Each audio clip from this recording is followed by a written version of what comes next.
आवडते toys order करू शकता www.puntoonkids.com वरून. लिंक डिस्क्रिप्शन मध्ये आहे. चिंकीचा बर्थडे. शाळा सुरू होऊन नुकताच 1 महिना झाला होता की सोशल स्टडीजच्या प्रभात सरांनी मुलांसाठी एक अनोखी ट्रिप अरेंज केली होती. मुलांनो, सुट्टीपूर्वी आपण सगळे मिळून एका ओल्ड एज होमला जाऊया. वृद्धाश्रम ते काय असतं सर? ओल्ड एज होम हे वृद्ध लोकांसाठी एक स्पेशल घर असतं, जे काही कारणांमुळे एकटे असतात. काही जणांची मुलं त्यांच्यापासून खूप दूर राहतात, तर अजून काही लोकांची फॅमिलीच नसते. ओल्ड एज होम मध्ये अशा लोकांची काळजीही घेतली जाते आणि त्यांच्या सोबत राहायला बाकी लोक सुद्धा तिथे भेटतात. प्रभात सरांसोबत स्कूलमध्ये बसून सगळी मुलं संध्या वृद्धाश्रमामध्ये जातात. तिथे त्यांनी पाहिलं की कितीतरी वयस्कर लोक आपल्या फॅमिलीपासून दूर राहतात. त्यांच्या डोळ्यात एकटेपणा आणि अतिशय दुःख दिसत होतं. गट्टू, चिंकी आणि बाकी मुलांनी नेहमी आपल्या आजी आजोबांच्या सारख्या वयस्कर लोकांना फॅमिली सोबतच पाहिलं होतं. आज त्यांना पहिल्यांदा समजलं की इतके सारे वृद्ध लोक एका वृद्धाश्रमात राहतात. प्रभात सर आणि वृद्धाश्रमाच्या मॅनेजरने त्या मुलांचं त्या वृद्धांशी बोलणं करवून दिलं. लहान मुलांना तिथे बघून आणि त्यांच्याशी बोलून त्या वृद्धांच्या चेहऱ्यावरती अगदी आनंद पसरला होता. संध्याकाळी परत घरी येऊन गट्टू आणि चिंकीने आई बाबांना स्कूल ट्रिप बद्दल सांगितलं. तेवढ्यात गट्टूला काही आठवलं. अगं चिंकी, 2 दिवसांनी तर तुझा वाढदिवस आहे. हो, चिंकीचा वाढदिवस तर 2 दिवसांनी आहे. एक धमाकेदार बर्थडे पार्टी प्लॅन करूया. आई, वृद्धाश्रमात राहणारे लोक सुद्धा आपल्या घरातल्यांचे वाढदिवस मिस करत असतील ना? मग आपण हा वाढदिवस त्यांच्या सोबत साजरा केला तर? ही तर खूप चांगली गोष्ट आहे चिंकी, पण आपण त्या वृद्धाश्रमाशी कसं बोलणार? तू काळजी नको करू आई, मी प्रभात सरांशी ही आयडिया डिस्कस करेल. दुसऱ्या दिवशी गट्टूने प्रभात सरांना चिंकीच्या बर्थडे बद्दल सांगितलं. प्रभात सर सुद्धा चिंकीची आयडिया ऐकून खूप खुश झाले. अरे, ही तर खूप चांगली गोष्ट आहे गट्टू. मी त्या वृद्धाश्रमाच्या मॅनेजरशी बोलतो. गट्टूने आपल्या आणि चिंकीच्या 2-4 मित्रांनाही सांगितलं की या वेळेला चिंकीची बर्थडे पार्टी जरा वेगळी होणार आहे. त्याने दुसऱ्या दिवशी सगळ्या मित्रांना संध्याकाळी 5 वाजता आपल्या घरी इन्व्हाइट केलं आणि शेवटी चिंकीचा वाढदिवसाचा दिवस उजाडला. सकाळी सकाळी उठून चिंकीनं आई बाबांना नमस्कार करून त्यांचे आशीर्वाद घेतले. Happy birthday Chinki. Happy birthday Chinki. जरा बघ तर तिकडे टेबलवर काय ठेवलंय ते. चिंकी मागे टेबलकडे जाते तेव्हा तिथे कलरफुल पेपरमध्ये रॅप केलेलं एक पाकिट होतं, ज्यावर लिहिलं होतं हॅपी बर्थडे चिंकी. अरे वा, सरप्राईज गिफ्ट. काय आहे हे? पॅकेट उघडून तर बघ. चिंकीने मोठ्या एक्साइटमेंट मध्ये पाकिट उघडलं. आत एक पुस्तक होतं, इन्स्पिरेशनल वुमन ऑफ इंडिया. या पुस्तकात मदर टेरेसा, किरण बेदींपासून मेरी कॉम आणि इंदिरा नॉयच्या लाईफ स्टोरीज आहेत. तुझ्यातही मला तो स्पार्क जाणवतो की तू फ्युचरमध्ये देशासाठी आणि समाजासाठी काही करशील. थँक्यू बाबा, हे बर्थडे गिफ्ट तर मला खूप आवडलं. थोड्या वेळाने गट्टू, चिंकी, आई आणि बाबा जवळच्या मंदिरात जातात.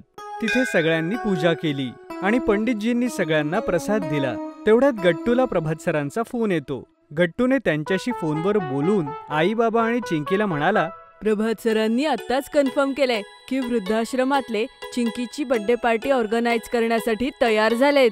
अरे वा, म्हणजे आजची चिंकीची पार्टी एकदम अनोखी असणार. चिंकी आणि आई सुद्धा हे ऐकून खूप खुश होतात. परत घरी येते वेळी त्यांनी संध्याकाळच्या बर्थडे पार्टी करता केक्स, फुलं, फुगे आणि यमी पदार्थांची शॉपिंग देखील केली. संध्याकाळी 5 वाजता प्रभात सर आणि गट्टू, चिंकीचे 4-5 मित्रही घरी आले. सगळ्यांनी चिंकीला बर्थडे विश केलं आणि मग बाबा आणि प्रभात सरांच्या कारमध्ये बसून सगळेच संध्या वृद्धाश्रमामध्ये पोहोचले. वृद्धाश्रमाच्या मॅनेजरने अगोदरच चिंकीच्या वाढदिवसाबद्दल सगळ्यांना सांगितलं होतं आणि सगळी वयस्कर मंडळी एका हॉलमध्ये आली होती. Happy birthday Chinki. जेव्हा मला प्रभात सरांनी तुझ्या आयडियाबद्दल सांगितलं तेव्हा मला खूप छान वाटलं. तुम्हा मुलांसोबत पार्टी सेलिब्रेट करायला बघा. इथे सगळे किती एक्साइटेड आहेत. चिंकीनं पाहिलं की सगळ्या आजी आजोबांच्या चेहऱ्यावर खूप आनंद होता. असं वाटत होतं की खूप वर्षानंतर ते एका लहान मुलाच्या वाढदिवसाला सहभागी झाले होते. तेवढ्या वेळात आईनं टेबलवर केक आणि कॅन्डल्स लावले. तेवढ्यात गट्टू आणि त्याच्या मित्रांनी हॉलला फुगे आणि फुलांनी सजवलं. मग चिंकीने केक कट केला आणि सगळे आजी आजोबा अगदी उत्साहात जोरात गाऊ लागले. मग आई आणि गट्टूने प्लेटमध्ये केक, वेफर्स, सामोसे आणि बरेचसे यमी पदार्थ अरेंज केले आणि एक एक करून सगळ्यांना खायला दिलं. गट्टू चिंकीचे मित्र हरी आणि राजूने एका बाजूला म्युझिक सिस्टीम आणि स्पीकर सेट केले होते. मग एका रॉकिंग पार्टी सॉन्ग वरती गट्टू आणि हरीने डान्स करायला सुरुवात केली. चिंकी आई, बाबा, प्रभात सरांसोबतच सगळे आजी आजोबा सुद्धा खूप एन्जॉय करत होते आणि टाळ्या वाजवत गट्टू आणि हरीचा उत्साह वाढवत होते. तेवढ्यात अचानक म्युझिक थांबलं आणि लाईट्सही गेले. सगळीकडे अंधार. अरे, हे काय झालं? अरे देवा, या लाईटला सुद्धा आत्ताच जायचं होतं. आजकाल या एरियात खूप लाईट्स जात आहेत. लाईट्स गेले तरी 1-2 तासानंतरच येत आहेत. ओ नो, आता तर पार्टीची मजाच गेली. तेवढ्यात एक वृद्ध आजोबा म्हणाले, अरे, अशी कशी पार्टी खराब होईल? ही चिंकीची स्पेशल बर्थडे पार्टी आहे. ते काका आपल्या इतर 3-4 मित्रांसोबत तिकडे जातात आणि 5च मिनिटात खूप साऱ्या कॅन्डल्स घेऊन परत येतात. पाहता पाहता रूम मध्ये खूप साऱ्या कॅन्डल्स एकत्रित जळू लागतात आणि त्यांच्या प्रकाशानं रूम अगदी उजळून निघते. मग एका दुसऱ्या आजोबांनी शम्मी कपूरचं एक जुनं गाणं म्हणायला सुरुवात केली आणि बाकी लोकांनी सुद्धा टाळ्या वाजवून त्या गाण्यावर ताल धरला आणि पुन्हा एकदा माहोल मस्तीवाला होऊन गेला. एका आजोबांनी खूप छान कृष्णाचं भजन गायलं आणि एक आजोबा बासरी वाजून आणि त्या म्युझिकल माहोलमध्ये सगळ्यांना एक वेगळाच आनंद होत होता. थोड्या वेळाने जेव्हा लाईट परत आले तेव्हा चिंकीला सगळ्यांनी खूप सारे आशीर्वाद दिले. बाळा, खूप वर्षांनंतर आम्हाला आज असं वाटलं की आम्ही आमच्या कुटुंबासोबत अशा बर्थडे पार्टीमध्ये सहभागी होत आहोत. तू खरंच आमच्या सगळ्यांची मनं जिंकलीस.